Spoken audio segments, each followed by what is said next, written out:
You're listening to the Hayek Program podcast. This podcast includes audio from lectures, interviews, and discussions from scholars and visitors of the F.A. Hayek Program for Advanced Study in Philosophy, Politics, and Economics at the Mercatus Center at George Mason University. To learn more about the Hayek Program, visit hayek.mercatus.org. To learn about graduate student fellowship opportunities with the Mercatus Center at George Mason University for students at Mason as well as at universities across the globe, please visit students.mercatus.org. You have a string of students that have gone into varieties of various activities associated with advancing these ideas, and very amazing. Laura Grube, who's one of them, when she came to graduate school, I used to refer to her all the time as Crunchy Granola, right? Yep. I'd say like, hey, Crunchy Granola, come on over here, whatever like that, and talk about it. So I have no idea if she realized that was a term of endearment or if it was a term of derision. I think she got it.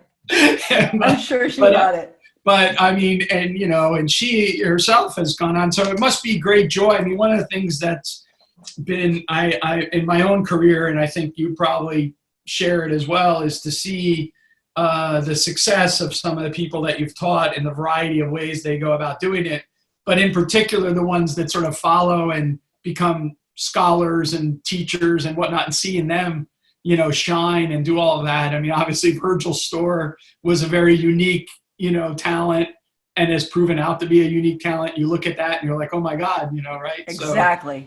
Exactly. I take all the credit. I take 100% of the credit. You guys try to take the credit for Virgil. I'm claiming credit, man. He was a Marxist when I met him, right? Yeah. So I'm taking credit. No, but seriously, one of the greatest joys is when, as a scholar, is when you see people that you had the fortune of teaching. I mean, this. I mean, look at all of my examples are few, and they're great examples. You mentioned too, Grube and Storr, but they matter because they're of the ripple effects that they're having, right? So Sure. Laura is continuing a tradition of empathetic teaching of markets at Beloit, right? Yeah. And Virgil has linked arms with you to foster an entire generation of new scholars who are doing fantastic work, not only as dissertation students, but then take that on and replicate that example. And that's that ripple effect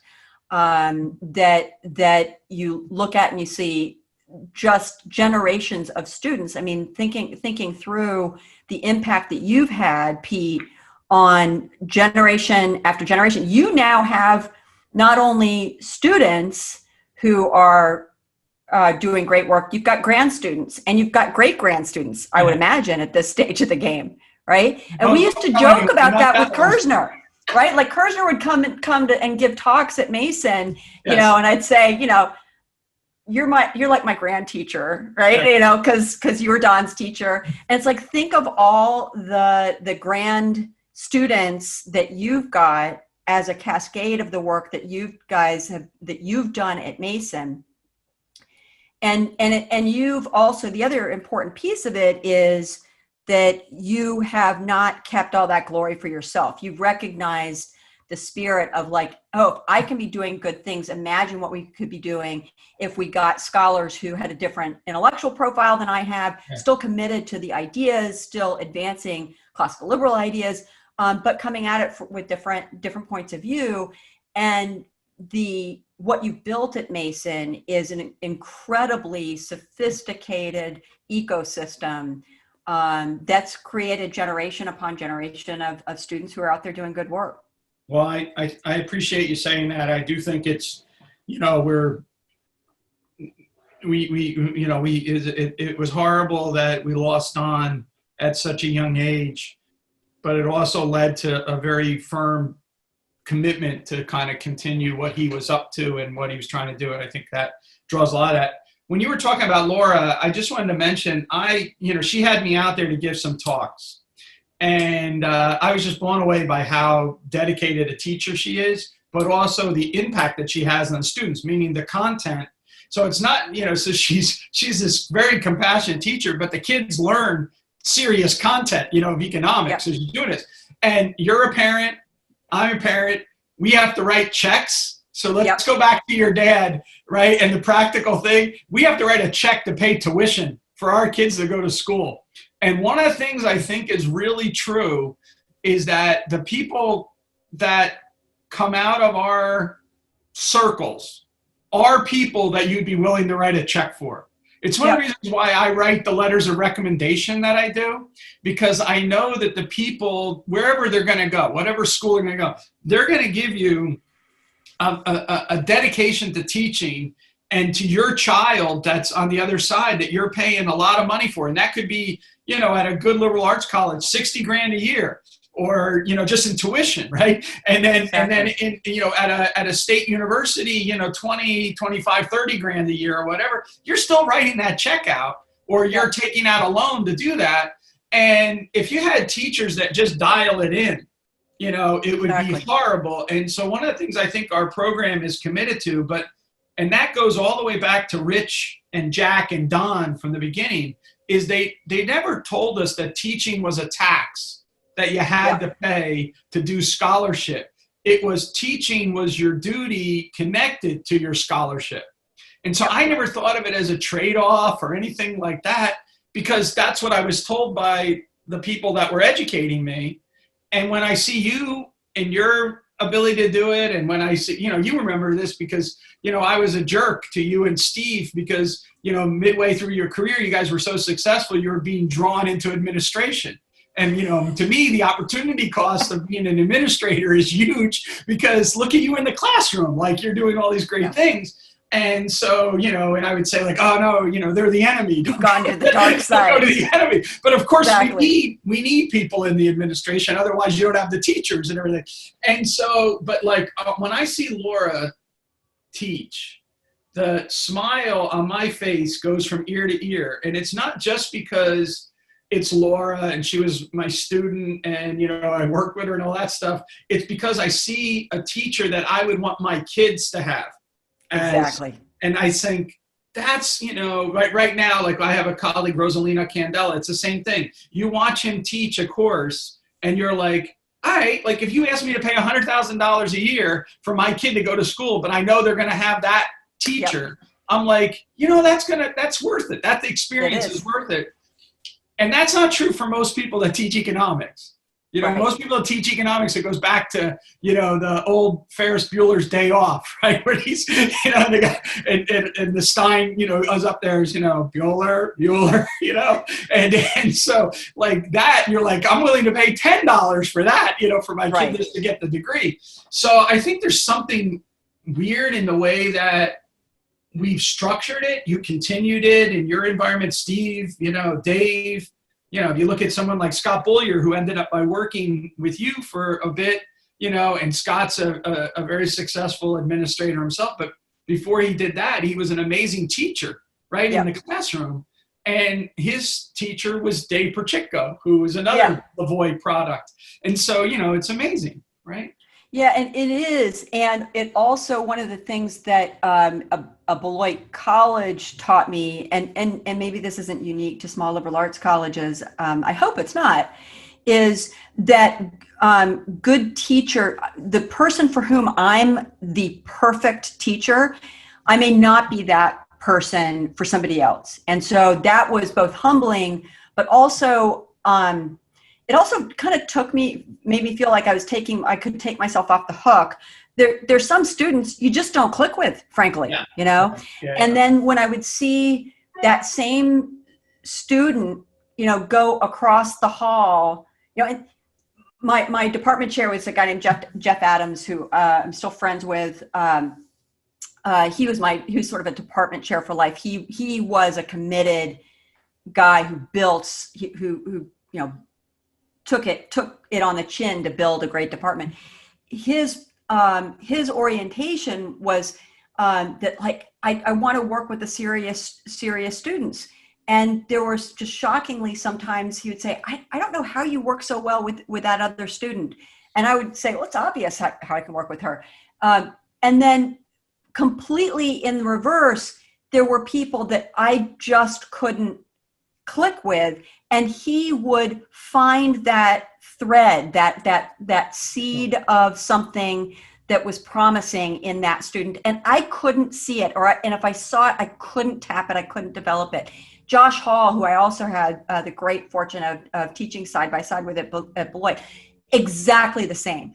The chucklehead in the back of the room who never lifted, his eyes above, from under the baseball cap, who I would have written off, he would turn them into a young scholar. And it's just amazing patience. And so, and to me, that shows you that there is not just one avenue for being a great teacher, that we need pluralism in our approach. We need different personalities and just different sensibilities to bring to the task of teaching. And this is why small places like that matter. It's why, a liberal education cannot just be one input. There's no one size fits all. No. And so it's a deeply social process. And part of it is the diversity of human beings that come to the enterprise of teaching. It's a very important point.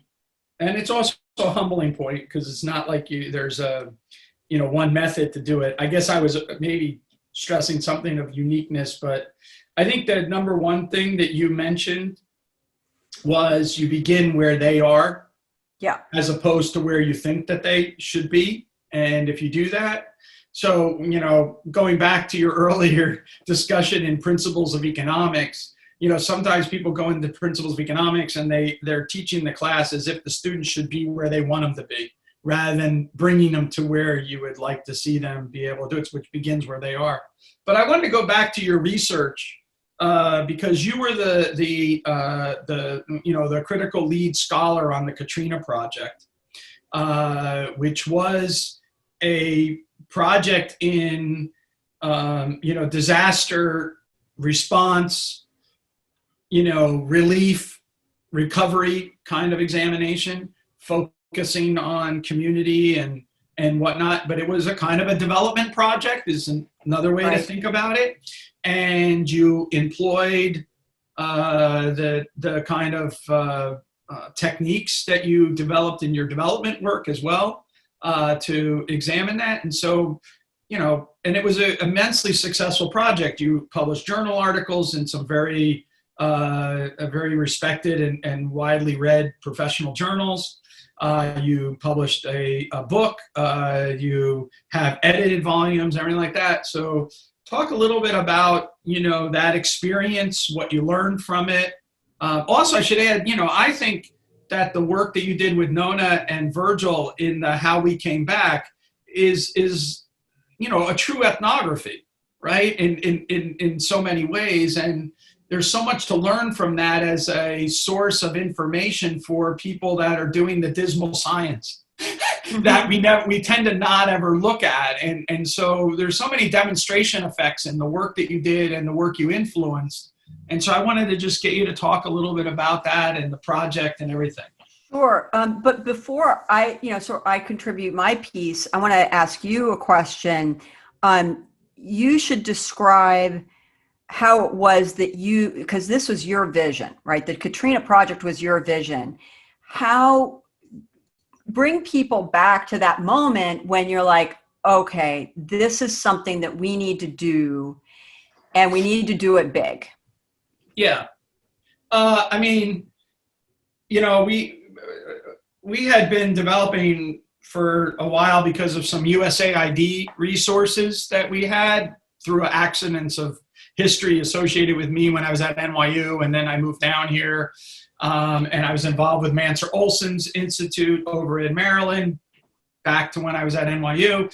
And Mansur Olson then passed away, and the people at Maryland tried to replace Mansur with a typical development economist. The person involved actually used to work with Jeff Sachs at the Harvard Institute for Development. So it's the people at USAID were not necessarily scholars, but they understood there was a difference in the way that they were now talking about development economics and the way that Mansur Olson was talking about development economics. So they sliced off a portion of the grant and gave it to us. to the great chagrin of the people in Maryland, as you might imagine.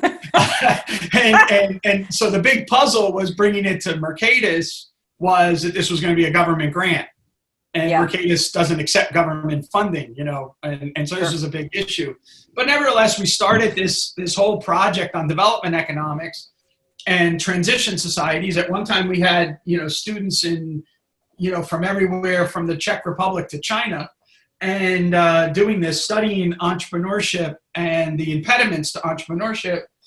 And so in the process of doing that, Virgil and I had published a paper in which we came in on this idea of what we viewed as the tripartite aspects of development. So you have markets, you have the politics, and then you also have the social. So you have economic and financial, political and legal, and social and cultural aspects.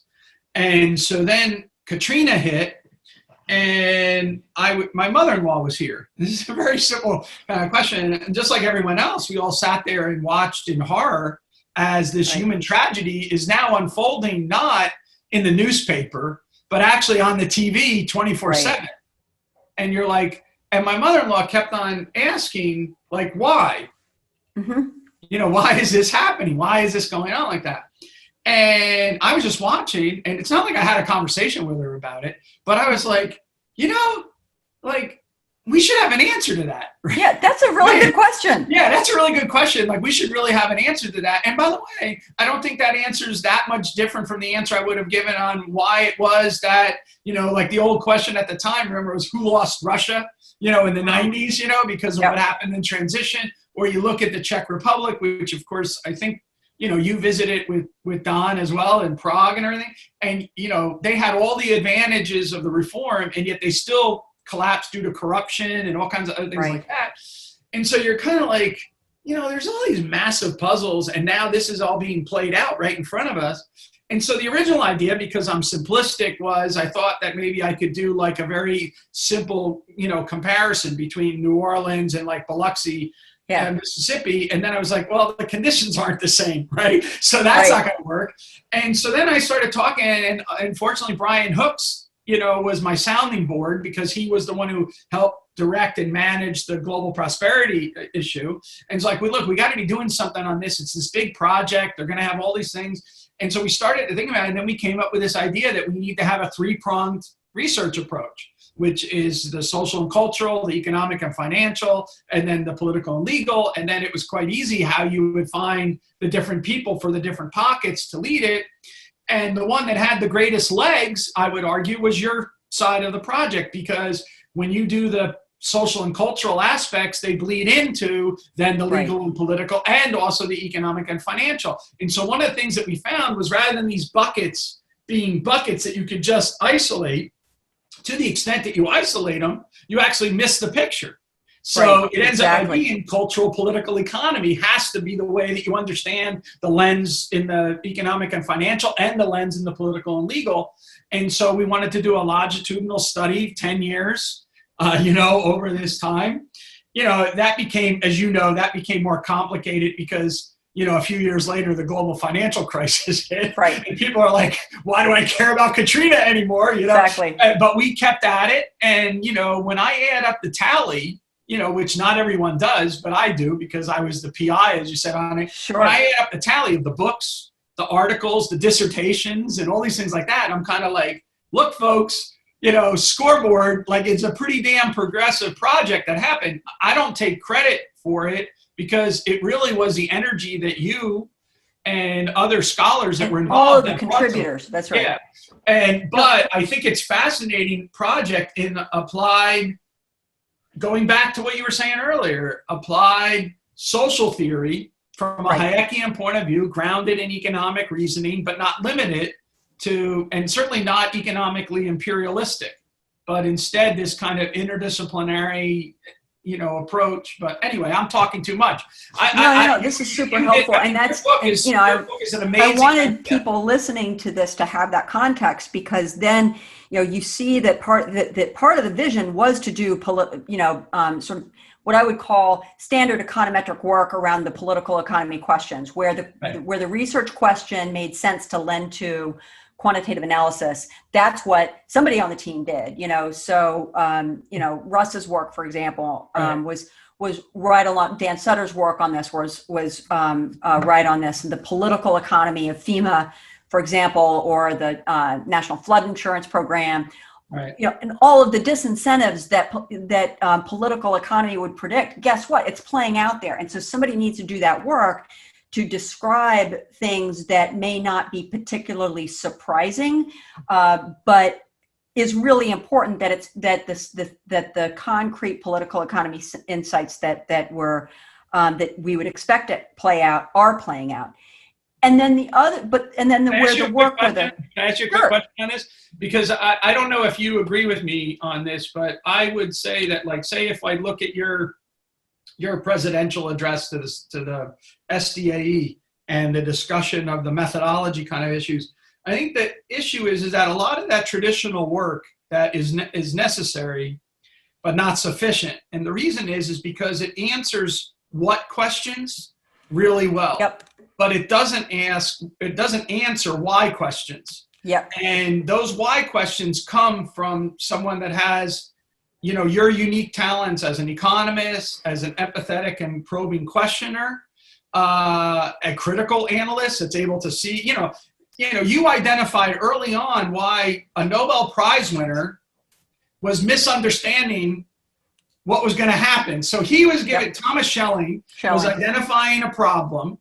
And it's a decent problem, but he was identifying that you could only have one focal point answer to it, which is government has to do something. Right. And you came in and talked again, just like in your work on female entrepreneurs and the community sharing credit system, a bottom-up solution is possible here. And then you give these evidence of that. But you're only going to get at that if you're willing to open your eyes, ask probing and empathetic questions, and listen to people talk about how they're going to do. And so your experience, I think, in looking at female entrepreneurs in Ghana gave rise to the ability to be alert to how it is that people in New Orleans are going to be able to solve their problems. Whereas Thomas Schelling, who's a genius, right, only sees one solution to it, because he sees the dispersed.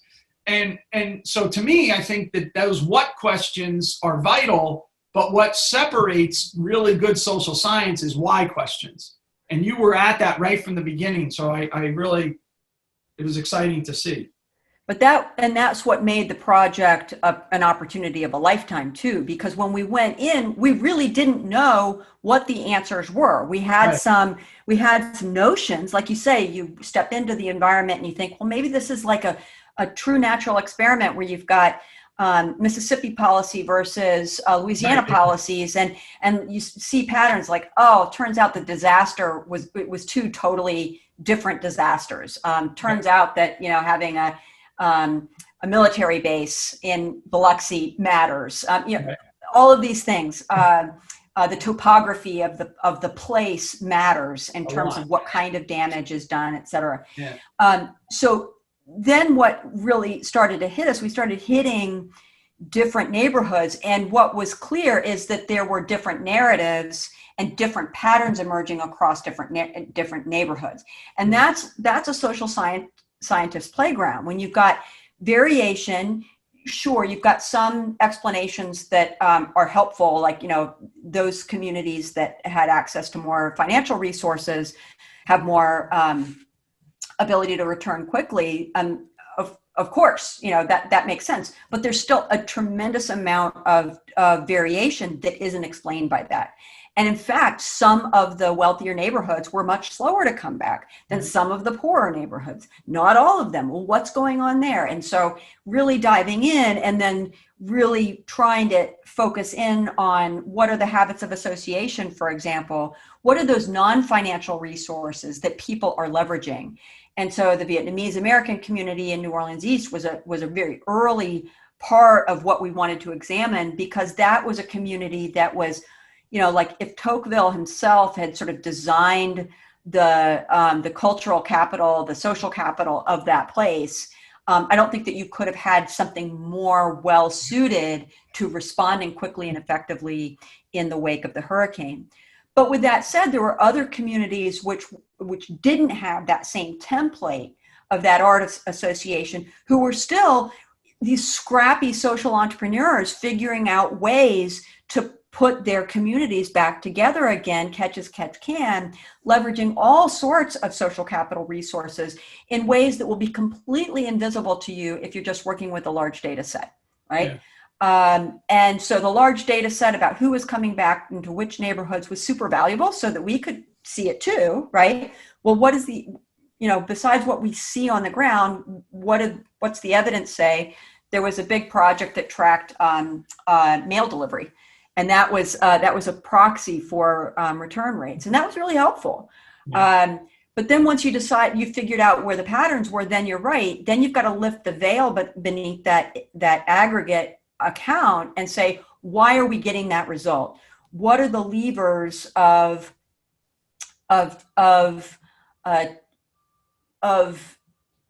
return, the levers of coordination that people can pull when it is a poor community and you don't have a lot of financial resources?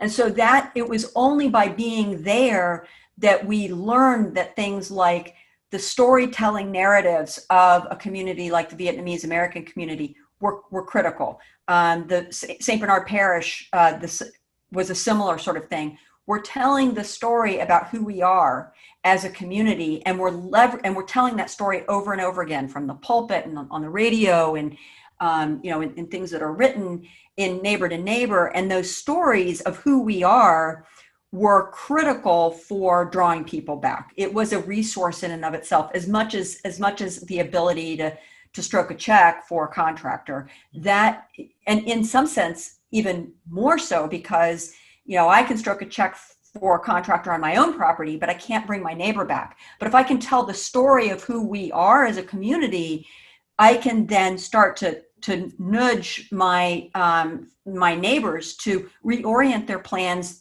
that maybe they're thinking about staying in Shreveport. No, now that they're seeing some activity on the ground back in their home in New Orleans, that can happen. That means that I'm going to be reorienting my own activities away from staying in Shreveport and coming back to New Orleans. And those narratives were important, but also that sense of place was important, especially in places that were so criticized by the political pundits, the Ninth Ward communities, for example, right. The upper and lower Ninth Ward. So many of the political pundits had said, oh, the reason why people aren't coming back is people didn't place a high degree of value or attachment to their communities because they were drug infested, et cetera.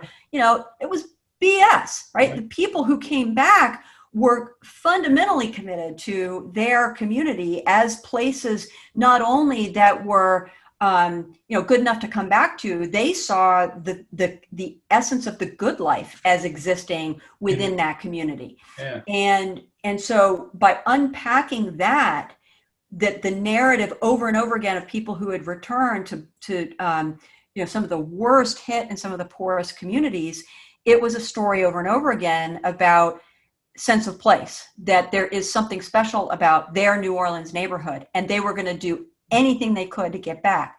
And so given that, what was it? There were people in Houston who were saying, I would give anything if I could come back. Other people were, to be fair, were also saying, that was a hard place to be. I found a better life here in Houston, so I'm staying. But there were a lot of people who also said, if I could, my body's here in Houston, but my heart's still in New Orleans. If I could get back tomorrow, I would do it. Well, then what is it that's keeping you from coming back? It was major infrastructure things. It was that I'm looking after my elderly mother and she's on dialysis and without a hospital, I can't go back. My kid's school hasn't opened. Without that, I can't go back. So there were things that we would, I think, appropriately turn to government to do, but it wasn't the kind of, hey, government, come in and redesign our community. It was, no, get the lights back on, help us get the hospital up and running. Schools up and running, also important. those are the kinds of things that that if we want government to do something productive in the wake of crisis, it's those big things, the sort of public goodsy kinds of things. But what that does is that it taps the capacity of the individual to then come back, right? If you remove the giant tree or the in the case of New Orleans, you had 50-foot yachts that would be stranded in boats in the middle of a thoroughfare. Well, right. If you can't get past it, you can't get to your property, you can't get to the home improvement center to get the materials you need. Government should do something to move that out of the way. Why? Because that then taps the capacity of that person who's handy, who knows what they're doing with respect to the trades, and can come back and start improving their own property, other people's property. That sends the signal to those who are waiting on the sidelines. Oh, there is life back in my hometown. I could, instead of signing a year-long lease here where I am, I could start to make plans to go back. That is the direct response to Schelling's challenge, is that, there's no way that we're going to solve the collective action privately. Well, if you send the right signals from the bottom up, in fact, you get the virtuous cycle spinning in the right direction. Yeah, I love that explanation. I want to make 2 points. One of them is, so let me make the point I was going to make first, though, which is that just about a year or so ago, Raghu Rajan published a book called The Third Pillar.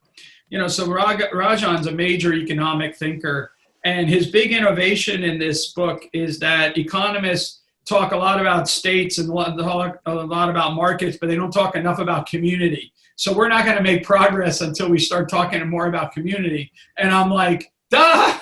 Like, we've been doing that. Like, what's going on here? And, and so there's a communication issue that I would like to ask you about, which is, how do we communicate that our emphasis on this so that other people can recognize it? And then that leads me to my first question that came up when I was thinking about it, when you were describing the project, is that going all the way back to Don, actually, but then really in the way we operationalized the development project, we were all pursuing a multiple methods methodology.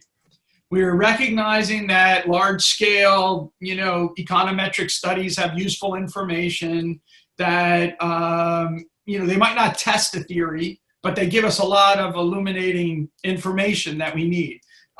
We recognize that case studies are very important. We can even learn from lab simulations. Don was doing simulations, back in the late 80s or whatever. He was already doing the high-tech Hayekian simulation kind of idea. And so we're drawing on all this kind of multiple methods methodology. And we're going to bring that to bear on an important question, big question, like you were asking. Like a big question, but with a focused case, which is New Orleans and coming back. And so what do you see as the biggest challenge to young scholars, given that you have major theorists of economics like Raghu Rajan saying we have to study community, right? Or some other people, Glazer or whatever, we have to study social entrepreneurship. We have to, these kind of things. And then we're actually doing that in this multiple method methodology. And you're a young person and you want to build a career doing these kind of things and giving voice to the people. What do you think are the biggest challenges? I mean, the rewards we've already talked about, because they're just in the way that you communicate it, what you learn. Those are the rewards in and of themselves. But how about talking to your colleagues across social sciences and whatnot? Do you have any? Yeah, so I think that the challenge is to look, if others are catching on and saying things like, we need to study community and we need to study, what people know and learn from the ground up, and they're saying it as if this is some new revelation. Fine, great. I agree with you. Say, oh, wow, the scales have fallen from my eyes. Thank you so much. And in fact, I'm going to now orient my research program as a response to your call. Thank you so much. Right. So that would be the first thing. And then try and get them to write a blurb for your book. So just take because take whatever you can as a gift, and then use it as a platform to advance your ideas. You don't need to have the credit for having already been there, being right? there first. For being there first. It doesn't really matter that much, and just be excited about the fact that other important scholars are taking that kind of work seriously, and then literally try to meet them. Try to get your work in front of them, because in fact, if they, there's nothing better than seeing, someone else take your work seriously. And if you're showing that to them, that's what we want to do. And then also, call IHS and say, what would be really great, Emily, is if there was an opportunity where I could be at a colloquium and this person was there and I got to be there. Great. Let's figure that out, because that's part of what the magic is of developing an intellectual community is developing a community of affinity. So one of the pieces of advice I ignored early on, which was just because I was intimidated, was I had something where I criticized something Friedman said. And the advice was, why don't you contact Friedman and see what he thinks? I was just like, oh, no, I'm not doing that. That was dumb, right, on my part, right? It was silly and born out of intimidation and fear. And it's like, if I had it all to do over again, I would overcome those kinds of fearful impulses. Worst that happens is that he ignores you. What? I spent a year out at the Hoover Institution at Stanford, and Friedman was there all the time, constantly. Mm-hmm. And Hoover had a practice of at 4:00 in the afternoon, you went and got coffee and cookies. So they laid cookies out in this what's called the Hoover's Commons room. And I would just sit there and watch Friedman and debate, because he loves to debate. And one day there was a very, very, very rigorous debate going on. And he turned to me in the middle of the debate and he said, well, what do you think? And I said, the same as you. And he just went on. It was the worst response I ever could have given, because I should have found some way to argue with him, because that was the point of the realm for him. And I was Instead you went all fanboy. Yeah, I was too intimidated. I went completely. I was like, yeah, whatever you're saying, I'm 100% on board. He's like, who the hell's this clown? And he moves on. So I agree with you. That's the biggest missed opportunity among people at GMU at the moment. The one person who always took advantage of those opportunities better than anyone is Pete Leeson. So Pete would argue with anyone that was in, and it never dawned on him that he was like arguing, or, his arms might be too short to box with God. And so he was but I'm always amazed at it, because again, like I'd introduce him to people that I've known for 20 years, but I've known really in a very shy way. Like, oh, your work is great, and never challenge him. And Pete would meet him, and 5 minutes into meeting with him, he's like, yeah, that paper you wrote, it's all wrong, And then all of a sudden you see their eyes light up and they're like engaged, and they want to, they're intellectuals too, and they want to argue about these things.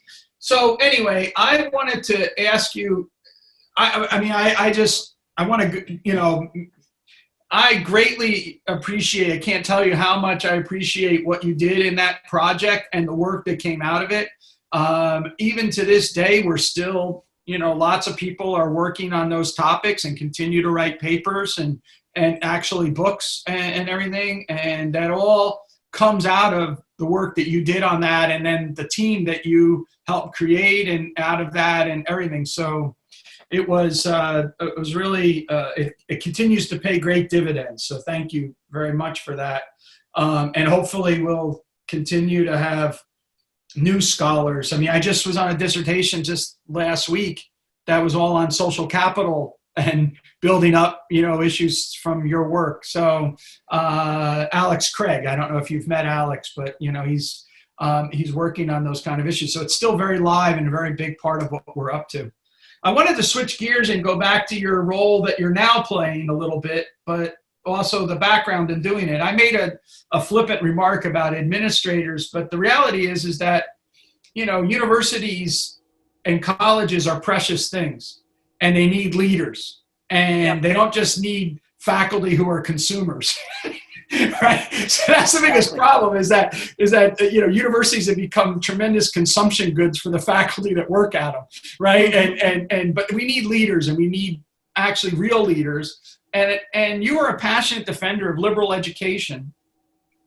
And that was represented in your position at Washington College, where you're a provost, and now in your position as leader of the Institute for Humane Studies. This is before even COVID hit. You're a defender of liberal education. You're a defender of the liberal arts, of trying to communicate that as it relates even to issues like the way we relate to one another, true democratic interactions, that we're one another's dignified equals, and we need to talk to one another. It's, again, a very Lavoisian idea. I describe, this, but I've described Lavoie's approach to libertarianism as not, natural rights first principle libertarianism or non-aggression, but dialogical libertarianism, which is all about what are the preconditions under which we interact with each other as human. This is why the Habermas thing is so important, right?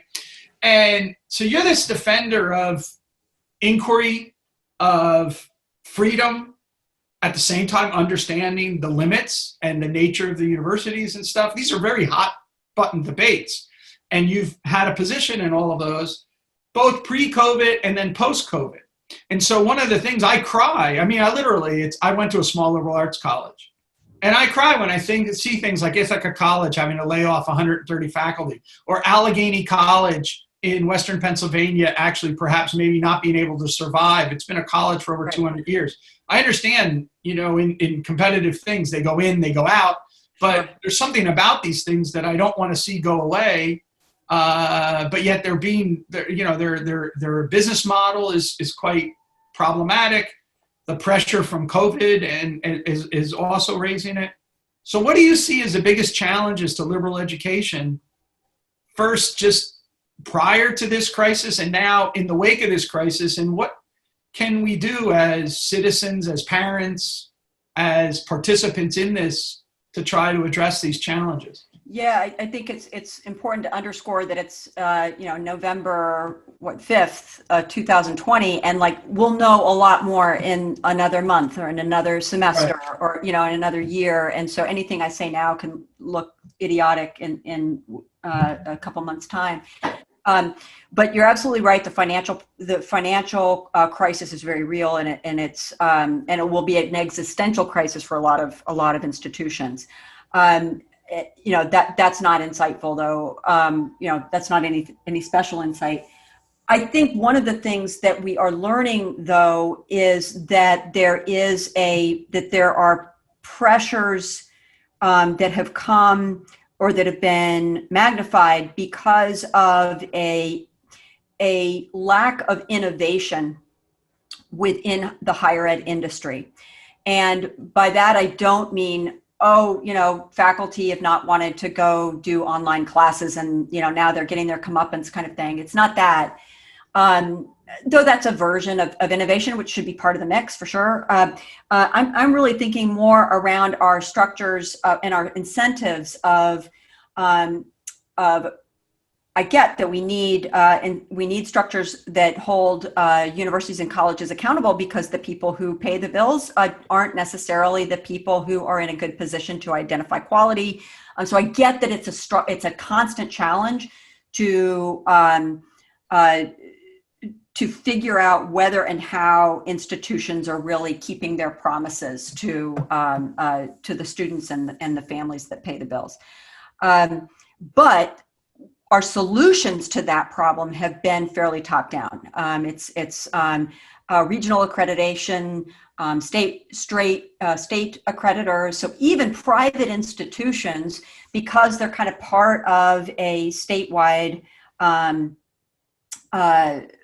governance process, like even at a private college, I had to apply to the state before I could start a new major in communication arts. Why? Because it was essentially that the state didn't want too much competition of that discipline in against other institutions. And so it would put your proposal in front of essentially your competition, say, is this really needed? And lo and behold, lots of people said, no, this is not really needed. I've got, I've got my own program in that same thing. And frankly, we don't, so it's this theater of pretending like we can know what the optimal allocation of communications programs are.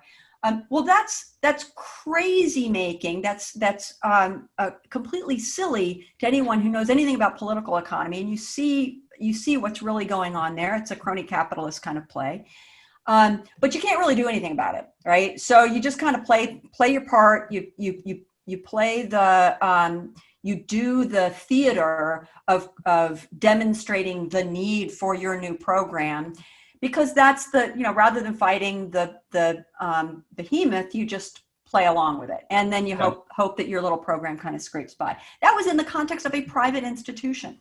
I can only imagine that it's worse in public institutions. So that tells us that I use that example just to demonstrate that the processes of accreditation, by the way, I think most people who join in to committees that are visiting accreditation committees, I think that their heart is in the right place. I think that they really do believe that they're doing the work of the Lord kind of thing.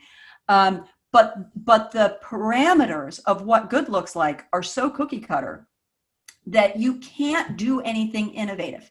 That what it means is that if you've got something that's a real kind of leading edge sort of strength of your institution, it's going to stay on the margin because you can't afford to kill the, pick your program. You can't afford to kill the geology program that has no students, that has lackluster faculty. You can't kill it because of entrenched interests, both on the faculty, but also because it's the accreditors then peer in and say, well, why are you getting rid of that program? And it's bigger than just one little program too. If you found a way to say, you know what, we really don't need to spend $10 million on a library. We can find those resources some other way. Well, the library lobby, starts to go berserk and they want to make sure that that box is checked on the accreditation standards that you have to have the physical library.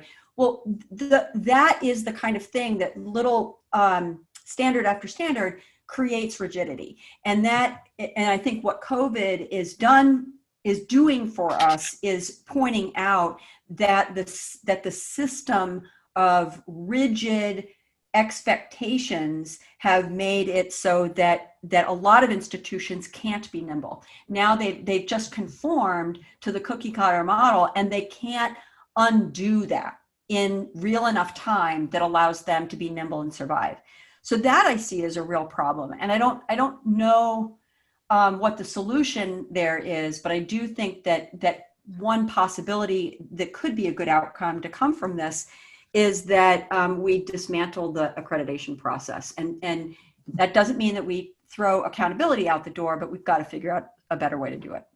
Yeah, that's an interesting diagnosis having to do with stifling of innovation. Because one of the things that I guess that strikes one when they study the industry that we're both part of, which is that the lack of new schools, right? So we have had new state schools, right? So in the last 50 years, you hear a lot but when was the last time we had a new Stanford, right? Or, a new MIT or something like that, and you would expect that, especially with the digital age, you would have had more and more of them rather than just, so we get them during the space race or the Cold War, the GI Bill, you get this expansion of state universities because that's what seems to make sense. But where is the innovation in education from private sources that are coming up with new ways, streamlined ways, or whatever? I'm not knowledgeable enough to say, but I think it's probably there's in the last 50 years, you could probably count the number of truly innovative private institutions in higher education as being under a handful, maybe, I don't know. Right. Yeah. but it should be, it seems like it should be, and we should have a lot more. And don't get me wrong. I think that, it's great that people who otherwise wouldn't have access to, online curricula, that's great. But at the same time, it's people are also recognizing that that tends not to be the optimal way for your typical 18 to 22-year-old to learn. To be educated, yeah. And place matters, and camaraderie matters, and this recognition that for most of us, unless you're an autodidact, most of us, liberal education and acquiring a liberal education is a deeply social process. Yeah, these both peer with our effects are huge. peers. The peer effects are huge. The time that you can get FaceTime with a human being is and build that connection and trust, so that when you get that paper back and it's got red all over it, that you actually trust that the person who's giving it to you, you have some affinity for them. You actually kind of want to impress them. That matters in whether or not you're actually going to learn from that person's mentoring. I have in my I have a book coming out this year, and in the preface to the book, I talk about my friends in academia, and I go through a bunch of different people, and then I talk about the books, the ongoing conversation I had. But when you think about it, the reason why I ended up by having friendships, quote unquote, with those books is because of a real person guiding me to understand and learn how to read, right? I mean, this is so we talked about the institutional aspects. How about intellectual challenges that a liberal education confronts today, as you see it, or to be like a liberality and intellectual temperament that's going on in our society? And you've been a major person trying to get us to figure out ways to have vigorous debate, but at a lower temperature. Does that make sense to say that way? So, talk a little bit about that, because I think it's such an important aspect of what it means to be a citizen within a self-governing democratic society. Yeah, it's fashionable right now to declare that liberalism has failed, or that liberalism is inadequate to addressing the social justice issues of our time, et cetera. But let's keep in mind that higher education is a legacy of liberalism, that it is a fundamentally liberal institution. And by that, I mean, it draws directly from the Enlightenment insight that it is through our exchange of ideas that progress happens, right? Intellectual progress, but also then literally real world progress. That if you think about Joel Machier's work, for example, about the sort of intellectual sources of innovation in the world, you won't get the innovation in the world, you won't get the opportunities for human flourishing if you don't have these kinds of incubators for, and they don't need to necessarily look exactly like what we've got right now, but something that looks like an institution where you have a commitment to the liberal and open exchange of ideas. That legacy of liberalism is taken up no more so than in the American higher education system. And so I always want to be cautious about, I don't want to suggest that there was some golden age that we want to return to. Sure. Because I think that every age of every major institution is fraught in some way. That said, I do think that it's really important to remind scholars, no matter where they sit on the ideological spectrum, that they owe their position to advance ideas in the world in a way that is without fear and without a sense of, without a sense that everything's contingent, because they're doing so in the context of higher education.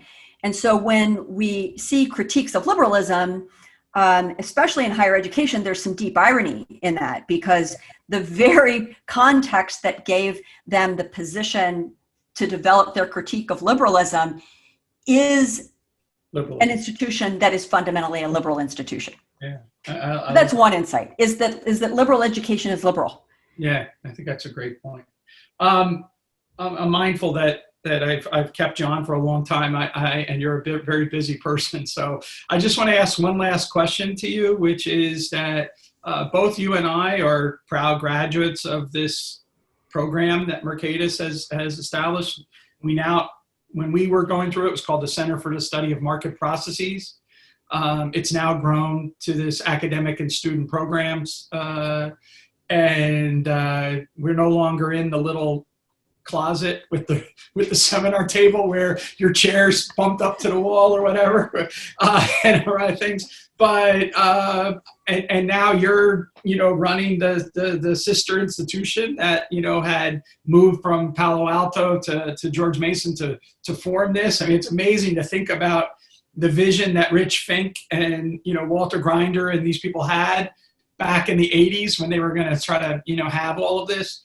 And so I just was wondering, how do you see, where you're at today, where we're going, the challenges that you find as inspiring? So not the ones that you find like the ones that keep you still up at night, like that first 18-year-old or whatever, Emily, that had Lavoie and said, "I'm staying up at night." What is the equivalent of that now in your challenges that you face running IHS and seeing these ideas and whatnot as children of there's in philosophy and whatnot, they refer to people as children of Habermas or children of this or whatever. I view you and I as children of Lavoie. We're trying to develop these ideas and what keeps us going. So one of the things about being a child of Lavoie is that you took ideas on the left really seriously, even though there was clearly an emphasis on Austrian economics and free market economics, et cetera.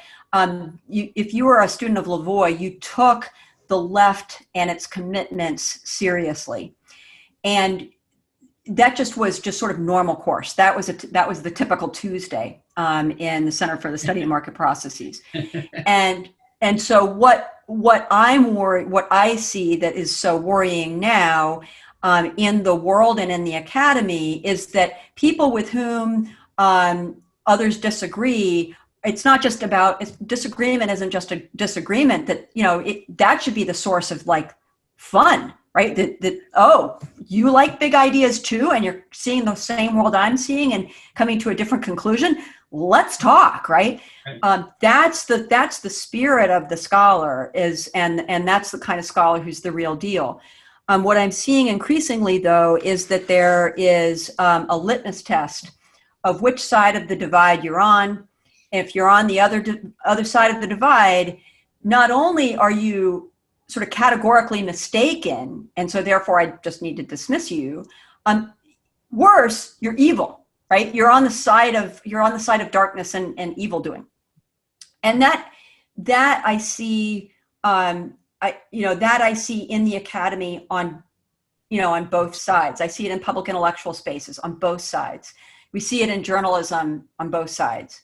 And that's the thing that I worry about, not just because it's unpleasant to be part of that world, but because that orientation is like acid on the common ground of liberalism. And that common ground of liberalism, it's good when it's a common ground.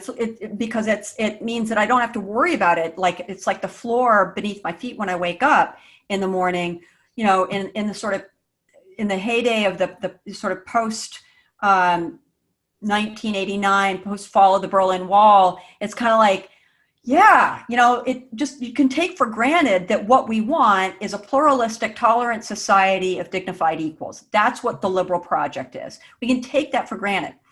The problem is because we took it for granted, we forgot how to defend it. Yeah. And that's the thing that keeps me up at night. Because when we forget how to defend it, that means that our major institutions of political liberalism, economic liberalism, educational liberalism are really in jeopardy. Yeah. And so, we see the illiberalism in the world as being problematic, but we have a duty as liberals to remind ourselves and to remind others about what it looks like to defend liberalism. And so when I think about those early origins of the Center for the Study of Market Processes, Lavoie being chief among them, if he were here, I know that he would see this as his calling, right? I feel pretty confident in saying, he would be joining with you and with me and the folks at Mercatus and the folks at IHS and saying, okay, we need a new liberal fusion. Liberals will find lots of things to disagree about, but at the end of the day, we should still be reminding one another that we are liberals. And if we start there, if we draw the circle around, instead of the dividing line of where we disagree, if we draw the circle around where that common ground is, that common ground of liberals who are the, small government conservative liberals, also the left of center liberals, the classical liberals, we are part of that same family. Like any family, we have disagreements, but remind ourselves occasionally that we are part of that same family and that we need to defend it. That, I think, is the project that it is exciting me and also in some ways terrifying me, because I think it's so essential that if we fail, that's terrifying. But it's also the work that I can't think of any more important work to be doing. Well, that's a wonderful point to end on, Emily. That was a wonderful discussion with you. Thank you very much for this. And thank you, Pete. I really appreciate it. I really appreciate it. And thank you for everything that you're doing to inspire that next generation of graduate students who can learn from your model.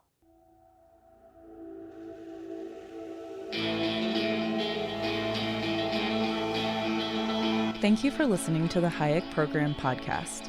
To learn more about the research, scholars, and work of the Hayek Program, visit hayek.mercatus.org. For more information about graduate student fellowship opportunities for students at Mason as well as at universities across the globe, please visit students.mercatus.org. We hope you recommend students to our programs or consider applying yourself.